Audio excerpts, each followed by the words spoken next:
Cool. Well, very shortly, you'll be out on the road for the Heathen Crusade tour. I'll be there in Islington. I'm really, really looking forward to it. Obviously, this is with Swallow the Sun and Rome. Nagelfire was supposed to be a part of it, but obviously they've had to pull out. How does it feel to be back on the road again after, well, to soon be back on the road again after so long out with the pandemic and everything? Well, I mean, I could only really answer that after we've got there and been on it for a few days. I mean, realistically, until things begin to happen, they're only really posters, as far as I'm concerned. Because, I mean, after, 2.5 years off doing it and how drastically things have changed, you kind of realize that the playing field has changed a lot.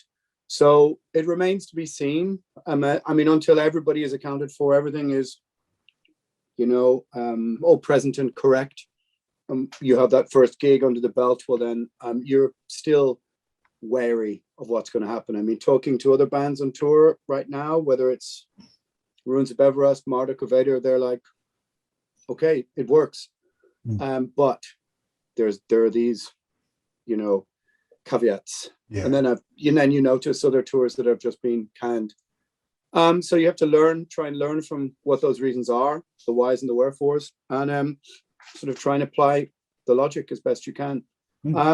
So the answer is, yeah, obviously looking forward to trying to get the wheels back in motion and all that kind of stuff. But until it starts to really move, you're still wary of whether it will actually happen properly or not, Yeah, obviously, a little bit of a silly question, really. But also, like, obviously, there's been a few sort of rescheduled dates and that with the tour, as is, even like pretty close to the tour coming up. Like, obviously, the London show got moved back a day, and then you're supposed to play in one city in England, it turned into another city in England, and so on and so forth. So it still seemed a bit touch and go at the minute.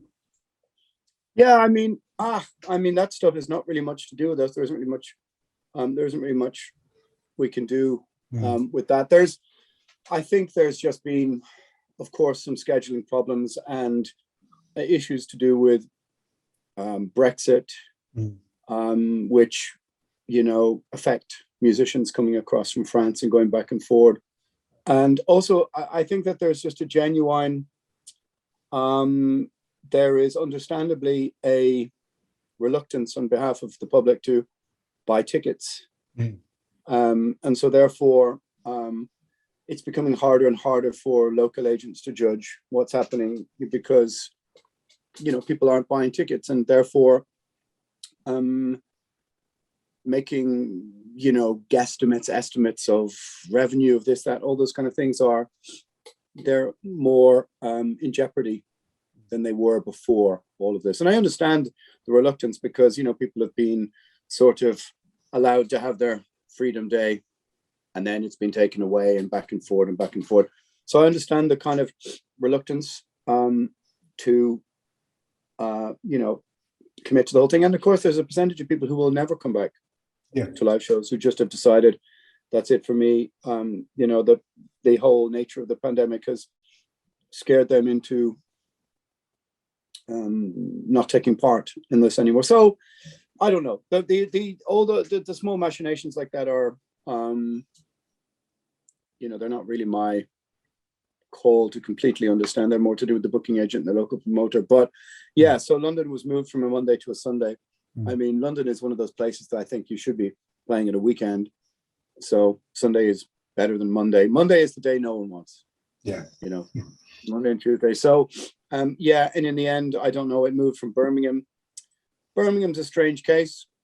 We've always had good crowds in Manchester and Liverpool and stuff.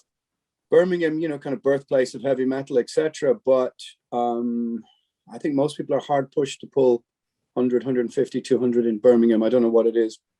And for whatever reason, they just decided to move it. Now, Southend, I don't know. I've never been there. So I gather or maybe it's proximity to the ferry port.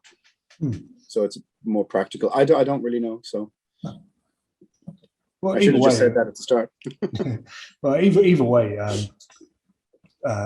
people in Southend are going to be in for a good time anyway. So, and it's a band, that they don't all really 50 of them. No, you're all right. That's where Londoners go on their holiday. So, oh, is it? Okay, yeah. great. Yeah. Well, on a different subject, it's been 4 years now since Exile Amongst the Ruins was released. So there's been plenty of time for the dust to settle and for the album to be analysed under a more grander scope. How do you think it sets in and compares with the rest of the Primordial discography? I mean, I think it was a sort of strong and brave album. It's got some different elements to it. It didn't tread water. I think the conditions we made it under were pretty difficult, all things considered. And so I'm sort of proud of the fact that we overcame what was quite a lot of technical adversity with the album. It wasn't done in a way that at least I would sort of like it to. It wasn't, how can we say? It wasn't a very calm process. Okay.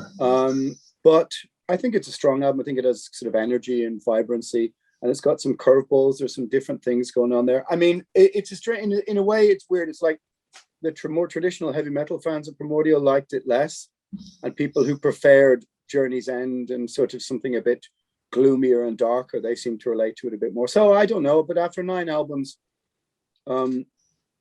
you kind of have to, after 9 albums, it is sort of hard to sort of, I think of it like you have to have the ability to step outside of the bubble that is created around the band and judge it from the outside, which is this vital anymore? Does this sound like it has energy? Does it sound, do you still have something to say? All that kind of stuff. And so on those terms, I think that we succeeded. Is it my favorite Primordial album? Oh, no, probably not. But I think it's got great moments on it. It's got great songs on it. It's up there. It's I think it's a strong record. But during the pandemic, personally, I had no inspiration to write music. Oh, okay. None. I wrote nothing. Right. I mean, and like the next Primordial album won't address any of the things that have happened. To be honest, I felt no inspiration for writing music. It was more just about personal fitness and mental health and that kind of stuff. Yeah. I mean, every thrash band in the world is going to be writing songs about the lockdown now. So I just thought I had no, desire to sort of, I don't have a desire to sort of step into that kind of thing. So I have a feeling the next Primordial album will completely avoid all of those topics. But yeah, I mean, people said, oh, the pandemic is a great opportunity to write music. And I thought the opposite. I actually think that writing music because of the necessity of the situation you're in, because like, well, you don't have anything else to do. So what are we going to do? Get endless side albums of acoustic albums and neo-folk and drone albums by people. We don't really need that. Yeah. So I just thought there was just too much music. And also, I was glad Primordial didn't have an album to release because I didn't want to waste it on the pandemic. Yeah. Which the Dread Sovereign album feels kind of a bit wasted to me.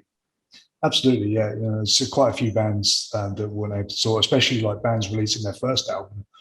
And now they've got to a point where they're releasing the second one, and it feels like the debut because they can finally go out and play it. Yeah. And like you were saying, just going back to Exile Amongst the Ruins briefly, I remember when Stolen Years was released, and everyone was really sort of taken aback by it because it's so different.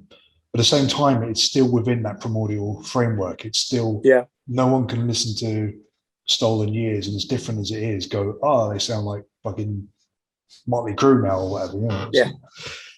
And To Hell or the Hangman, I think was one of the best Primordial songs ever. That's a really, really good song. Even though, like you say, it's more of a gloomy album, but that song has that kind of anthemic chorus to it. Yeah, I mean, I think it has a bit of it. The album has, Sunken Lungs is a really interesting song. It's got very strange rhythms in it, a lot of traditional music in there. As you say, Hell of the Hangman, which, became a sort of unforeseen dance floor filler. Initially, we were trying to go for this Hawkwind 1975 kind of pulsing bass line thing. There was an element of that, which I suppose you get then in the early 80s distilled through Killing Joke, and whether it's Joy Division or some of that early post-punk kind of stuff. Wasn't exactly our intention, because the shuffle beat you can find in Run to the Hills and Whitesnake or whatever, or Merciful Fate, Gypsy, it's the shuffle is in early metal as well. But put them all together, and then you've got Stolen Years, strange song, which initially Kieran wanted as an instrumental, and it just, when I heard that, I was like, no, you have to let me sing over this. This will be a huge song, and it's kind of more diverse album, I suppose. And like I said, people who liked the sort of epic, chest-beating, anthemic Primordial were a bit more confused by it, but that's okay. I mean, you can jump in and out of the catalog. I think, like I said, I think people who were appreciated maybe some of the more subtle, darker things about the band. Exile was maybe a bit more leaning into that style, and also the sound was a bit sort of 1977, kind of very warm tones, very open drum sound and that kind of stuff.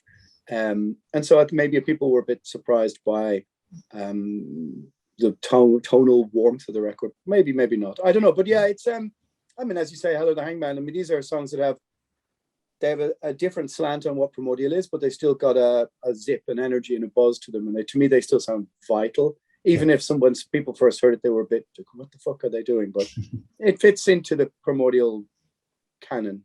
Yeah. Yeah, absolutely.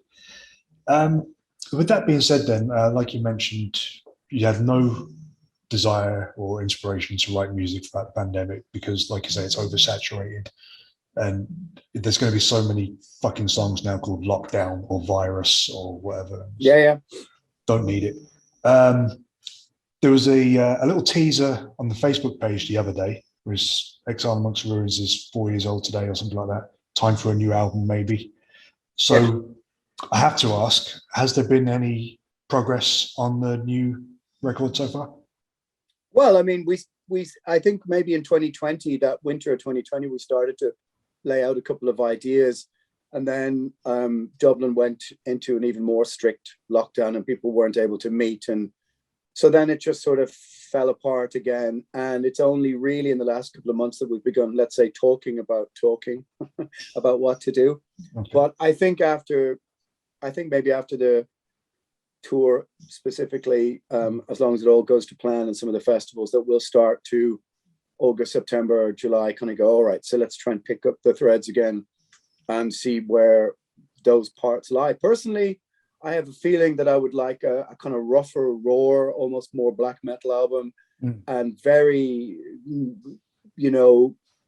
not relating to modern societal or political issues, something actually genuinely pagan, moving back into sort of pre-Christian history. Or it's just in my head that we should go the total other direction with something really earth-based, with sort of primitive, moving maybe into all some of the mythology, some of the historical mythology around my own country that I've sort of moved Primordial away from since the first album or two, and sort of see if we can move backwards, not musically, but it feels like a good idea to maybe make a sort of primitive,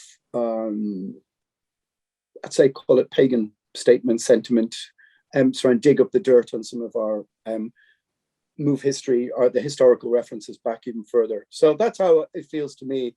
We should make this kind of raw, sodden, earthy, elemental record. So that's why in my head, I'm sort of thinking about what should the lyrical themes be? How should that aesthetic be?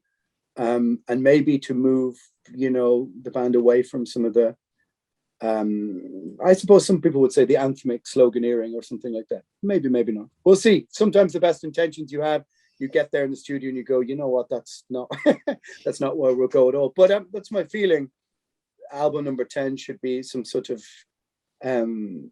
elemental statement or something. Yeah. Do you know what? That sounds perfect to me, because it's such a different approach and different way of thinking, like I say, especially right now.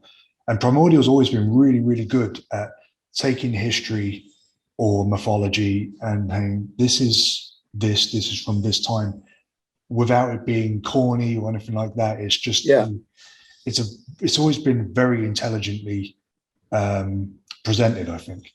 So it'd be a really good thing to listen to again, especially in the modern climate. Yeah, it feels to me like the best way we should address the modern climate is by moving back 1,500 or 2,000 years. And as I said, trying to step into something elemental or away from whatever this very negative forms of human nature that we're now seeing unfold, and the sort of hectic, frenetic, outraged way the modern world is. Maybe this is the true sort of statement of opposition to the modern world should be to embrace some of those things rather than comment on them. So that's kind of where my head is at. I mean, you know, the pandemic sort of gave us a good little window into viewing the previous couple of decades of work, and it just sort of struck me that, well, okay, maybe we sort of need to find our way back to some sort of spiritual resonance that I attempted to move the band away from, because I didn't want the band identified with Celtic mythology, whatever that meant. Yeah. So maybe it's time to not worry about some of those things and have a look at some sort of ways of, I suppose, understanding the world that seem clearly forgotten, whether they're romantic or mythological or factual.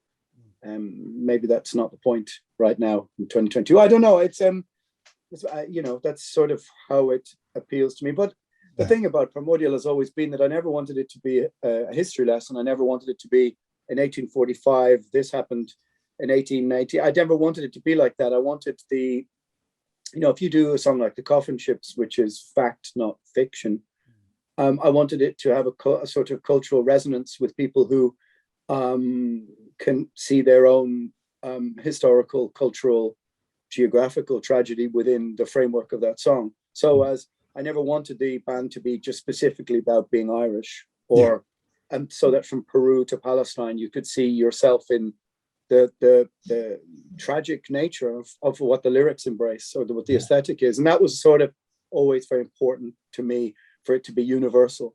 So that was a kind of a line to walk. Do you know what I mean? So yeah, that what you said in the question there is something where even from the very beginning, being conscious of not making Primordial exclusionary. Yeah. It is very much a sort of collective participatory, is that the right word, experience that you should be able to resonate with themes of alienation, of martyrdom, of rebellion, of triumph and tragedy, of loss, of all of these things on a cultural scale, historical scale. You should be able to see yourself within them, whether you're, you know, an Englishman, Welshman, Scotsman, or walk into a bar, whatever. You should be able to see yourself within all those things. And so that you know, that was always my goal. Yeah, absolutely. And it's I can't really say it about Brown Nose in You, but it's always been a successful attempt at that goal. You know, especially for people, obviously Ireland needs its own metal heroes, so to speak, as well, but you'll have people of Irish descent that will learn about their own ancestry through this without it being, like you say, a history lesson or a geography lesson, something like that. And at the same time, you know, like you say, people in countries like Palestine that are being crushed.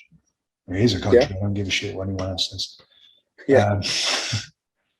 Yeah, they can identify that because it's broad enough. You know? And the other thing is as well, I think, in using these themes and these mythologies and these facts in the modern sense is very important for us as a species to remember where we came from. And you can't really progress without keeping the foundations. You know, I think nowadays, not to go off on a tangent, but I think nowadays people want to go, well, you should be doing this, this, this, and this now, and this should be left in the past. And it's like, yeah, well, fine. But if you completely ignore that, then you're not going to get anywhere, because you're going to make the same mistakes. You're going to trip over yourself. Well, I think that what's happening, especially in the last decade, with the emergence of social media as this sort of huge tool to manipulate people, is that there is an attempt to make us citizens of nowhere, i.e. to just make us digital citizens. And therefore, to do that, you have to deconstruct history, democracy, how you relate to culture, how to relate to your city, your town, your family name, all this kind of stuff, which I think is an ongoing process. Yeah. By sort of the technocratic aims of modern society, which we saw expedited through the pandemic very clearly, whether anyone believes it or not. It was used for that grift, for that sort of kleptocratic, autocratic, technocratic authoritarianism to take root within elements of society and tell people that these things are for their own best interest. But part of that was I think has been an ongoing attempt to uproot people from any relationship to their culture or history, no matter where you're from in the world. And those things have been taught to us to be only seen as a negative thing, when in actuality, they can be a common bond between people, you know? I think, like, say, if you read Yuval Noah Harari or something, I think he has a great view on the common bonds of nationalism that can should be used as a positive as opposed to a negative, but we're only told about those negative things. But certainly, as I said, the sort of digital expedition of these feelings throughout the pandemic was very dark and very stark to someone like me who'd been seeing it coming for 20 years or singing about it, and you're just like, oh right, it's here, it's happening now. Yeah. And of course there are people who sort of fail to or refuse to see those kind of things happening, but I think some of the signposts have been pretty ominous. Again, I'm not subscribed to 100% one ideal or the other. The truth is always in the gray area, but certainly the ability and the attempt to make us citizens of nowhere, and which is a kind of theme that I've been thinking about and discussing on my podcast a bit. Yeah. The idea that if you make people citizens of nowhere and remove their relationship to their history, then they are easier to control and manipulate. So I would agree with you. Yeah. Yeah. You know, once you strip an identity away, it's a piece of clay to mold as you want, you know. Yeah. Obviously, though, being English, you know full well that English nationalism is like, it's fucking shit, mate, honestly. But unless you're like Skyclad or something like that. But well, it depends. I mean, it's it's again, the answer is there are things within it you can find to be proud of, and things within it you can find to assess critically. I mean, you could look at inventions throughout history that English men and women have created that have brought great things to society on one hand, and of course then you can critically assess empire on the other hand and all that kind of stuff. History is just so complicated and difficult to unravel, and to try and judge it all from the prism of 2022 morally, to judge someone from 300-400 years ago, I think is a sort of fool's errand, So I think that we can't sort of throw the baby out with the bathwater of all history. From someone who's from a country like Ireland, which is, I suppose, the small nation in this story, the nation that, historically is oppressed or is absorbed into empire and resists and that and the other. But there are elements of all of those things, I think, within most countries or areas or regions. Again, I just find the truth is very often for me observational in a sort of non-emotional way. Yeah. And that if we try and disentangle our emotional attachment from what we perceive as a black and white, or let's say binary argument, good or evil, if we can move away from that to try and assess both things, the horror and also the things that resisted it, or history is a really, really complicated thing, and so like I said, just our desire now to have everything packaged in a very simple 2-minute binary soundbite of tell me who's good and tell me who's evil.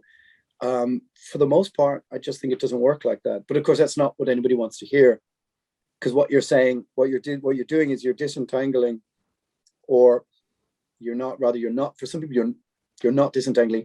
You're making every argument completely obtuse and complicated, and nobody has the time anymore. And they go, obviously from an Irish perspective, if you go, what's the history of Oliver Cromwell? Well, you're going to have a certain thing that happens that Irish people are going to say, but if you're going to discuss that, you have to place him within the era, the time, trying to understand history as it was at the time. It's fucking dark. Yeah, there's no way to get around the fact that most of history is brutal, short, and unforgiving. And just for the last 20, 25 years, most of the West has been sort of inhabiting a sort of sunny upland, unless you're in the Balkans and some other countries, of relative peace and prosperity that I think has given us a distorted view on the idea that democracy is not really the default setting of society. Yeah. It clearly isn't if we look back through history. And now for me, I did a podcast called The Revenge of History. Is this the revenge of history? What's happening now? And you're kind of going, now we're returning to some of the places where perhaps society, the dial of society was. We had a sort of a good run of it there for 25 years, 30 years. I don't know if that's coming to an end, or are we just told it is because that's the nature of modern social media, that we're constantly engaged with that. Certainly, if you're living in Ukraine right now, yeah, this is what's happening. So, anyway, blah, blah, blah, blah. Yeah, but the thing is, like you say, with arguments or history or anything else, there's very few absolutes. Everything comes from somewhere, comes from somewhere else. We can argue about Russia or whatever, but it all comes from somewhere. They don't just wake up one morning and go, fuck everyone, we're going to be the villains today. Yeah. Getting back to Primordial, which I suppose we have to talk about a little bit. Maybe. I guess. It's been about 12 years now since you released the DVD All Empires Fall, which I just so happen to have a copy of. All right, yeah. And there's a wonderful documentary on there chronicling like the beginnings of the band up to 2010, so just before Redemption at the Puritan's Hand. Is there any plans at some point to do a follow-up chronicling even more of that, or do you think you might get around to that at some point? The problem is there's just no money to do that. No one buys DVDs anymore. So, right. And if you did that and it was up on YouTube, for example, or on a site, it wouldn't gain enough clicks to fundamentally cover the cost of making it, most likely, unless you were able to literally make it for a few €100. And seeing as most musicians now are being clipped very hard by the sort of post-pandemic world, I mean, we all saw clearly how little money there was in streaming for any of us when we weren't able to play live. It would be nice to round out the last 10, 12, 14 years, because some crazy shit happened between the end of that and now, some very interesting stuff. I mean, it would be cool to make a part 2, but like I said, if you were able to do a documentary and go, okay, well, we're gonna host it here and it's gonna get 2 million views, then it might pay for itself. But you might make it, and I don't know. Like, Primordial is not a professional band. We don't have a manager. We don't have anybody trying to figure any of this stuff out for us. We try and sort of do it ourselves, which you could argue is a reason why the band isn't bigger, but yet at the same time, very often a percentage of nothing is nothing. Yeah. And that's the sort of stark reality, that there isn't a sort of a small wheel turning or a small machine within the band of people kind of going, I'll look after the social media, I'll do this, I'll do that, the other. We're in charge of your merch. We're going to fix this. Here's your sponsorship deal. Here's this, the other. Just doesn't. Everybody's just doing normal jobs. So the idea of trying to, edit another 10, 15 year part of the band's history. Yeah, I mean, maybe it could work, like if we had any support from our fucking Arts Council in Ireland, somebody should fucking pay for it for us, realistically. But, they're not really. No. 5 middle-aged white males making heavy metal is not really what they're interested in, to be honest with you. No. And I think most people who play in bands would kind of say the same thing about the Arts Council. They will pay 20 or 30,000 euro for a piece of sculpture in a bank lobby, if it has the right, I suppose. I don't know. It's blah blah blah. I mean, who cares really? I don't know. Is the answer. Okay, fair enough. I think our moment maybe has passed for that. Who knows? And maybe I'll put it in my autobiography.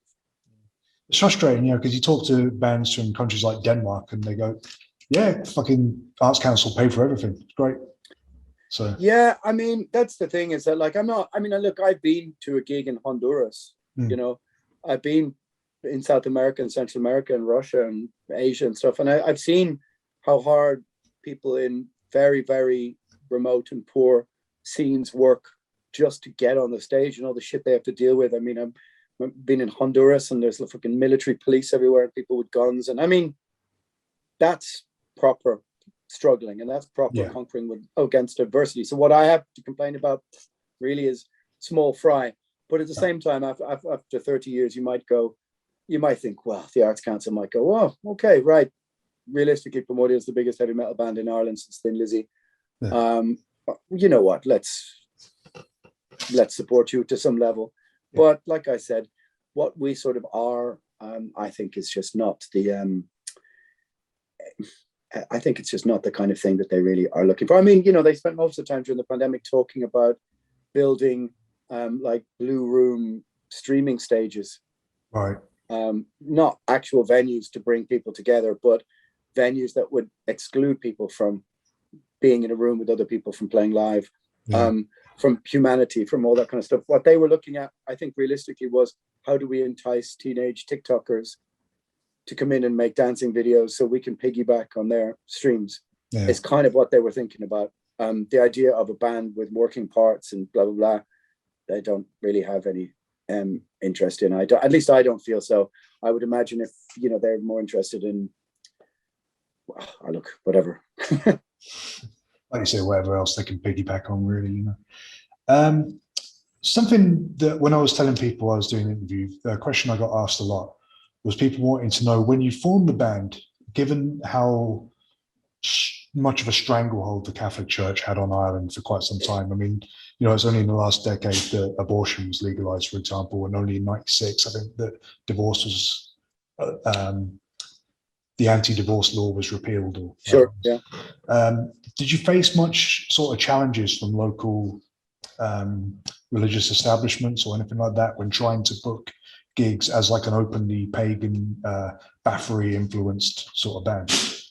No, not really. I mean, I don't think that was, you would have maybe if you were from Belfast or from, you know, from Anna or Newry or something like this. Yeah. Certainly in the north, things were a bit more difficult.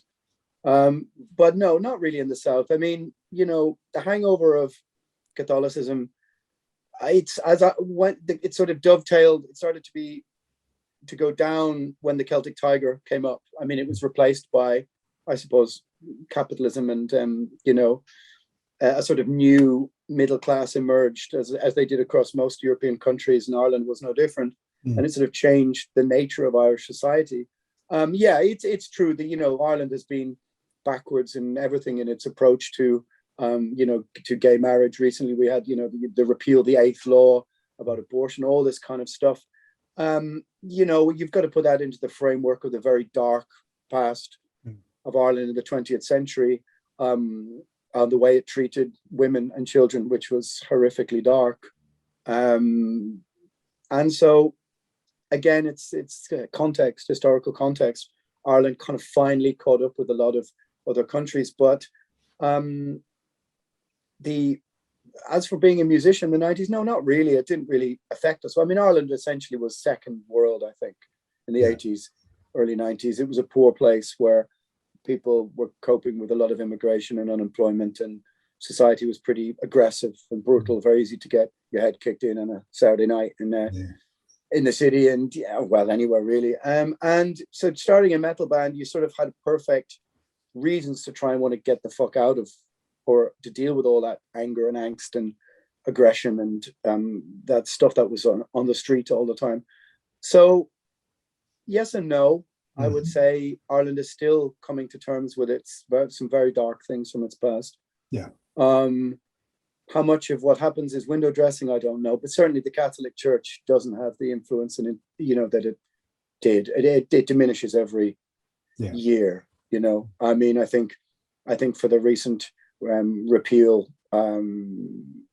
debate, I think one county in Ireland of 26 voted against the repealing of these laws. And, you know, you only had to try and, as I said, place it in the historical context of the way the church and the state treated its women and children to really understand that it was more than just, for example, a discussion on abortion. It was about a huge historical context and a very dark historical context. I used to say that I was against the church and state, but kind of with the people. And then I realized, you know what, the people gave agency to many of these dark things. And so you find yourself in an uncomfortable position of historically seeming to be against everything because communities hid, decades of abuse and refusal to believe either women or children in a historical context of the state and hand over their well-being to, this sort of structure of inherent evil, which was the Catholic Church. So,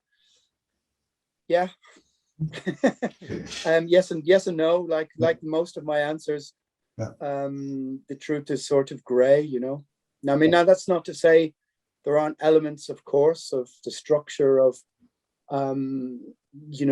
church that don't bring some positivity on some level to local communities. And to be fair, on the other side, if the removal of any sense of, I suppose, community morality is complete and utter a sort of moral ruin, then I disagree with that also. So, but overall, in the grand picture of things, the dark nature of the last 150 years of our society, with the Catholic Church at its helm, I think that sort of wins. Yeah, that has more levity in the argument, Absolutely. Something else I wanted to ask you about, maybe a little bit more personal. So if you don't want to answer it, that's fine. But I watched a lot of interviews and read a lot of interviews and that in preparing for this one, so that I wouldn't ask you the same questions. And there was one where you mentioned having English heritage. Yeah. And it interested me what it was like for you growing up in Ireland as mixed Irish and English heritage, because I'm the same. My dad's an Irish citizen and all this, but there seems to be a tendency for people to be very plastic about it in England or America or Canada and go, oh, I'm Irish. And no, you fucking not. Yeah. And it's a strange sort of feeling, because I don't know how it is for you, but for me growing up is like, well, I don't know really where I belong then. Like, I remember the day after 9/11 happened, going into school, and somebody punched me in the fucking face. I said, what was that for? I said, well, that was your lot, wasn't it? It was terrorists, it was Irish. What the fuck are you talking about? So, so you never really feel like you belong anywhere. How was it for you growing up in Ireland with that? It's an interesting question. It's a good question. I mean, my surname is Averill. I mean, that's no secret, and Averill is certainly not Irish. It's originally Norman, and then I have a few, maybe 400 years of history with the name in being English.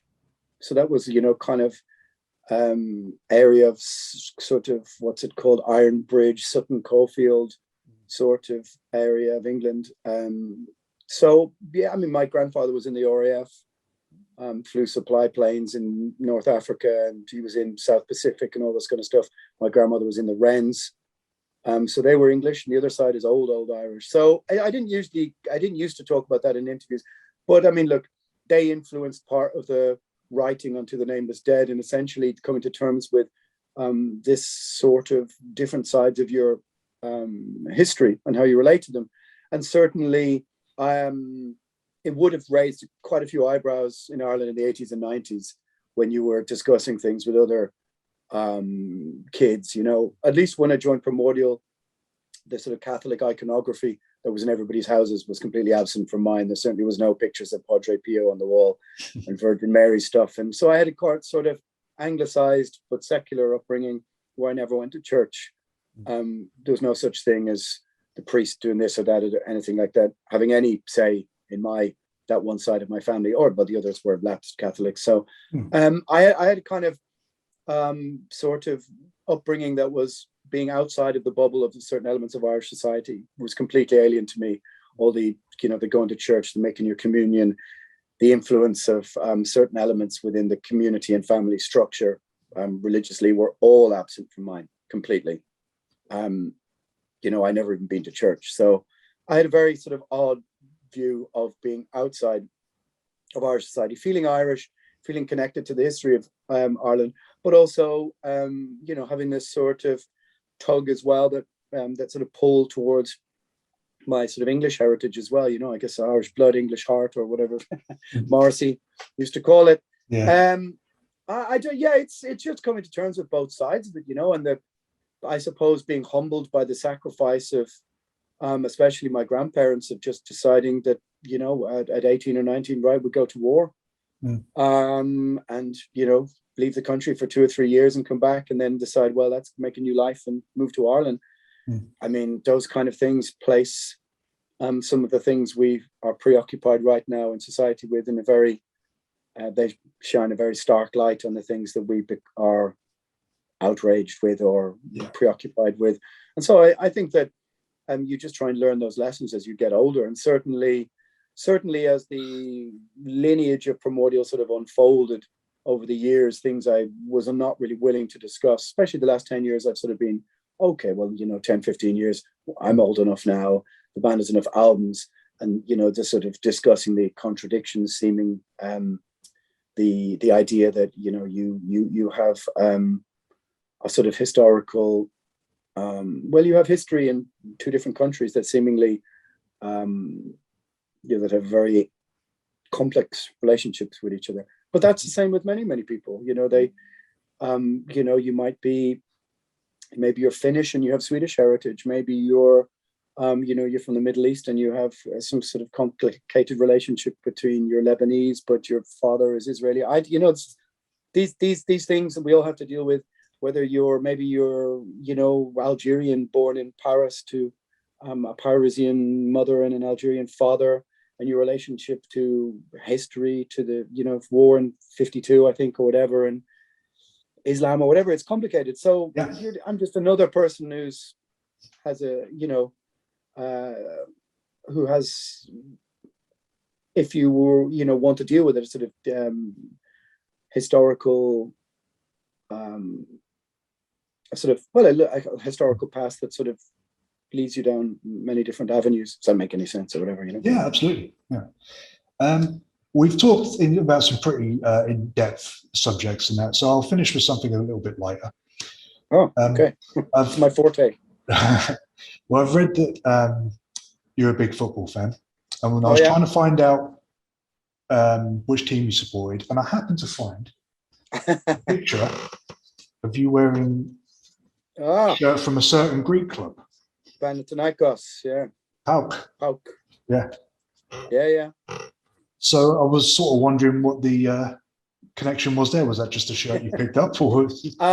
Well, I collect football shirts, and they used to be on my rider, and I get given football shirts. So I have about 30 or 40, everything from like Guatemalan national football team to Mexican club teams to whatever. Like, I'll play football later, and the moment I'm rocking a Dynamo Kiev commemoration shirt. But yeah, I have a PAOK shirt. That's mainly because of we have some great friends in a bar called the 8 Ball in Thessaloniki. Really good people up there, and one of the guys there, one of the bouncers, gave me a PAOK shirt. So you know, I wear that. So I mean, actually, I support Manchester United. Yeah. Since second round of the FA Cup final 1983, I think it's 2-1 against Brighton and Hove Albion. Yeah. So I decided when I was a little kid, that's my team. So, you know, at the moment it's not going so great. No. But now I've always been into football. In fact, I went to like football camp when I was like 11 or 12, where they send kids who they think might be good enough to play football at a higher level. I certainly wasn't, but I went anyway, and still play 2 or 3 times a week and stuff. So, yeah, I've always been interested in sport. I always kept up sport, even when on the one hand you had, you know, rock and roll miscreancy, or you know, you were weighing into Saturday night properly, as you know, can imagine, but on Sunday get up and play football or whatever, you know. So I always did that kind of thing. But yeah, Panathinaikos, yeah, that's a shirt that you've got to be careful where you wear in Greece, you know? Yeah.